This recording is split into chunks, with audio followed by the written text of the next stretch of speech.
Bonjour, j'espère que vous allez bien.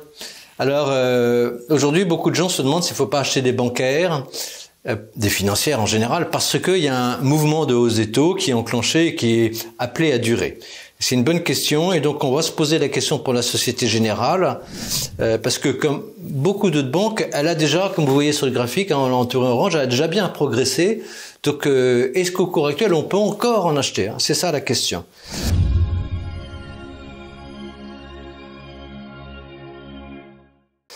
Alors, pourquoi est-ce qu'elle a bien progressé, notamment récemment? Eh bien parce qu'il y a eu de très bons résultats. Si on vous a mis ici un slide, la plupart des slides, on les a tirés des présentations de Société Générale. Donc un slide sur le T3, qui a été un excellent trimestre, que vous voyez que les revenus sur le chiffre d'affaires a progressé de quasiment 15%, le résultat d'exploitation a progressé de 33%, et le coût du risque, en plus, a été très bas à 15 points de base. Donc vous voyez, tout ça est extrêmement bon.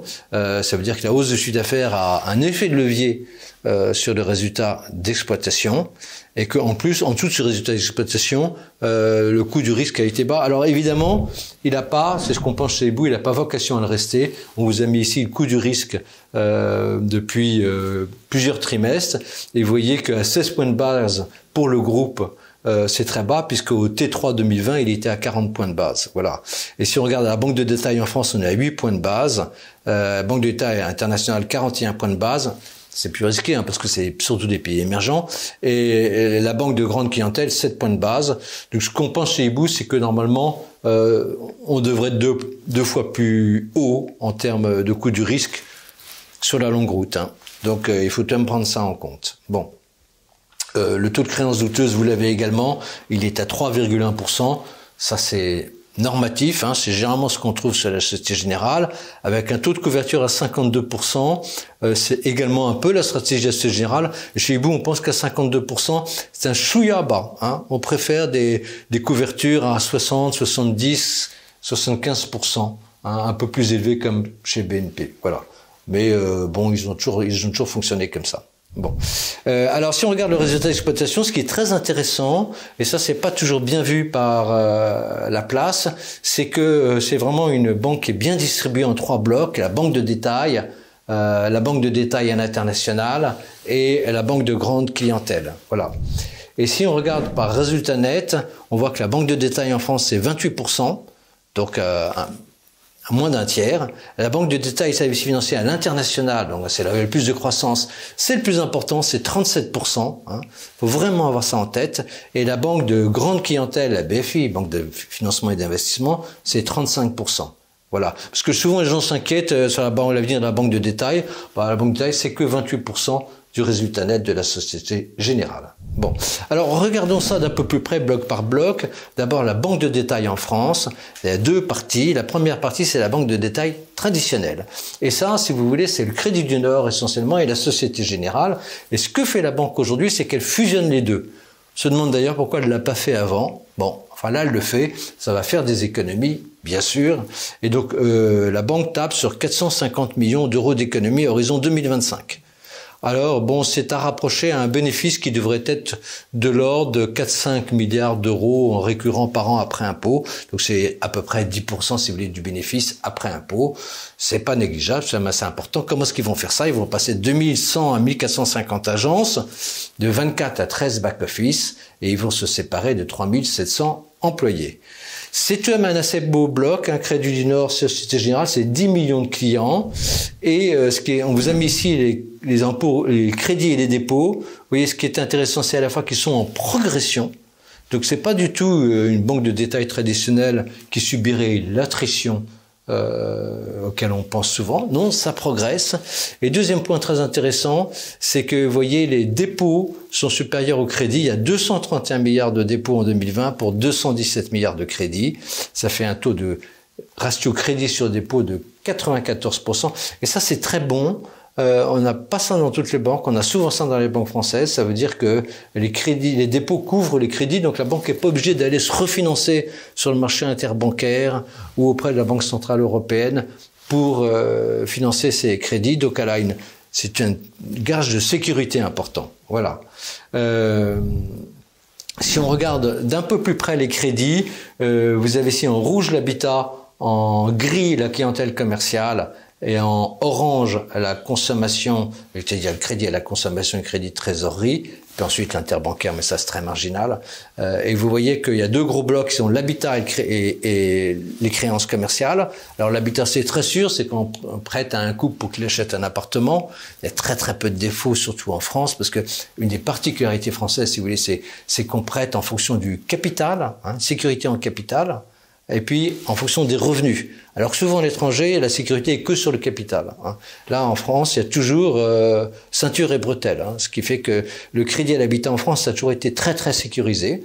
Et alors, le crédit à la clientèle est assez important, clientèle commerciale, 99 milliards. Voilà, on voulait souligner ça. C'est enfin une source de dynamisme, mais bon, c'est le prêt aux PME, c'est le prêt aux grandes organisations, aux grandes entreprises. Donc forcément, s'il y a un revers économique, c'est là où il peut y avoir des défauts de paiement. Voilà. On vous a également mis le détail des dépôts épargne financière. Vous voyez, dépôts 243 milliards, on les a évoqués dans ce slide précédent. Épargne financière 106 milliards. Ça permet de voir qu'il y a bien isolé, et on a bien isolé l'épargne financière des dépôts, et que les dépôts, c'est vraiment des dépôts qui peuvent être utilisés pour les crédits. Voilà. Alors, deuxième partie, à côté de la banque traditionnelle de détail, vous avez, et ça c'est une pépite, vous avez Boursorama. Boursorama, c'est la première banque en ligne en France, et si vous voulez, c'est une énorme réussite. Regardez le nombre de clients, 2016, 750 000 clients, aujourd'hui, 30 septembre 2021, 3,1 millions de clients. Et vous avez vu la courbe, c'est une exponentielle. Voilà. Et ils visent 4 millions de clients en 2023. Donc c'est 4 millions de clients en banque en banque internet, c'est vraiment très exceptionnel, c'est une énorme réussite. On la voit pas dans les comptes aujourd'hui parce que si vous voulez, pour avoir des clients, ils donnent de l'argent, ils vous donnent 80 ou 100 euros si vous ouvrez un compte, plus beaucoup de campagnes de publicité. Et donc pour l'instant, si vous voulez, les bénéfices sont mangés par la croissance. Voilà. Mais quand la croissance sera stabilisée, c'est une banque qui d'ores et déjà, hors ses coûts de croissance, est extrêmement bénéficiaire. Vous avez un encours par client qui est assez bon. Vous voyez, l'encours, c'est à peu près de crédit, c'est à peu près 13 000 euros par client, et l'encours de dépôt, 35 000. Donc vous voyez, toujours le rapport dépôt-crédit est bon, même s'il y a une grosse partie d'épargne financière dans les dépôts. Et c'est un mass market, qu'on a 35 000 euros de dépôt par client. C'est un bon mass market. Je veux dire plutôt moyen haut de gamme. Voilà, donc c'est bien. À côté de ce bloc banque de détail, vous avez un autre bloc, donc comme on vous l'avait dit, très important, qui est le banque de détail à l'international et services financiers internationaux. Bon, alors vous l'avez détaillé ici. Alors d'abord les services financiers internationaux, c'est surtout les services financiers aux entreprises et l'assurance. Alors l'assurance, c'est l'assurance à la fois IARD et assurance vie qui est déployée auprès de la clientèle, essentiellement la banque de détail. Services financiers aux entreprises, c'est surtout ALD. Alors ALD, on en a beaucoup parlé, c'est le financement des flottes automobiles, parce que ALD vient de manger pour 5 milliards d'euros, c'est considérable. Un de ses grands concurrents, LeasePlan, est devenu premier mondial. On aime beaucoup chez Hibou les stratégies de leadership mondial. Donc ça, c'est un leadership mondial sur un très beau secteur. Voilà. Donc ça, c'est très bien. À côté de ça, on a la banque de détail à l'international. Alors la partie Europe qui fait 33%. La partie Europe, c'est très intéressant parce que c'est, si vous voulez, deux gros blocs, parce que tous les petits blocs ont été vendus. Donc il reste surtout la Tchéquie et la Roumanie. Et à la fois en Tchéquie et Roumanie, la Société Générale les a gardés parce que dans les deux cas, elle a des très belles banques qui sont numéro 2 sur leur marché. Donc en position de quasi-leadership. Bon. Ensuite, il y a 23% en Afrique. Alors là, en Afrique également, c'est très beau. Et il y a 9% en Russie.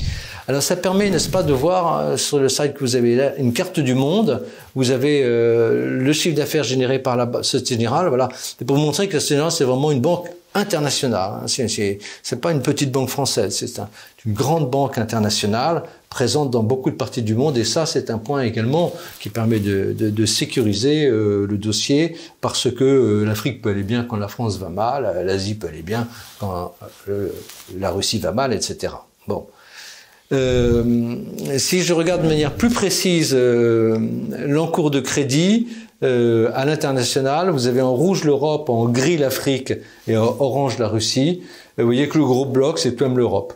Donc l'Europe, c'est la Tchéquie et la Roumanie. C'est tout de même deux pays très émergents pour la Roumanie, déjà bien émergés pour la Tchéquie, mais c'est pays qui ont plutôt plus de croissance, si vous voulez, que la France. Donc c'est favorable. En Afrique, le groupe est présent en Afrique subsaharienne, mais également au Maghreb. Donc c'est des pays qui ont de la croissance. Il faut savoir que le groupe a des positions très fortes, notamment en Afrique subsaharienne. Il est premier en Côte d'Ivoire, pays très important. Il est second au Sénégal. Il est premier au Cameroun. Voilà. Donc c'est des zones tout de même à forte croissance, donc très intéressantes pour l'avenir de la Société Générale. Bon, à côté de la banque de détail en France et la banque de détail à l'international, vous avez les activités de marché. Et là, on vous a mis un graphique, donc c'est le troisième gros bloc de la Société Générale. Et vous voyez, en bleu marine, vous avez les actions, et en gris clair, vous avez taux, crédit, échange. Alors, ce qui est frappant, c'est que la partie taux, crédit, échange est beaucoup plus petite que la partie action. Ça veut dire que la Société Générale, elle est surtout très forte dans la partie action, dans les activités de marché. Elle est d'ailleurs leader mondial dans les dérivés actions. Voilà. Et elle a mangé récemment toute la Commerzbank sur ce pan-là. Donc, elle est vraiment devenue très importante. Et là, vous voyez, c'est encore une spécialité. On a parlé de la spécialité Boursorama. On a parlé de la spécialité AED. On a parlé de la spécialité dans la banque de détail avec des positions très fortes dans des pays émergents comme l'Afrique ou la Roumanie. Et là, c'est encore une spécialité. Ils sont très forts dans les actions. Vous voyez, c'est une collection de spécialités très intéressantes. Voilà. Ils sont également, vous avez mis financement et conseil parce qu'on oublie ça, mais vous voyez tout de même, ils ont fait 757 millions de revenus au T3 en financement et conseil. Donc ça veut dire qu'ils sont très bons. Vous voyez, c'est récurrent, vous avez mis plusieurs trimestres. Ils ont quand même une bonne activité d'accompagnement des entreprises en financement et conseil. Donc ça, c'est bien pour déployer leur stratégie de banque qui sert les grandes entreprises. Voilà. Alors, en plus, on considère chez vous que Société Générale a un bilan très solide. On vous a mis ici le ratio Tier 1, 13,2% en 2020. On a encore bien monté en 2021. Donc, si vous voulez, c'est un niveau très, très au-dessus des exigences réglementaires, d'un très bon niveau. Et puis, et ça c'est très intéressant, la banque a fait très attention à sa stratégie ESG parce que, si vous voulez, la plupart des fonds de pension et des fonds communs de placement sont devenus très attentifs à investir dans des entreprises qui étaient bien notées sur tous les plans extra-financiers. Et donc là, on vous a mis les notations des grandes agences de notation ESG. Et donc, vous voyez VE, MSCI, ISS, Sustainalytics. Tous ces organismes sont extrêmement bien notés, la Société Générale, sur le plan ESG et donc une notation extra-financière. Donc, revenons au graphique de la Société Générale.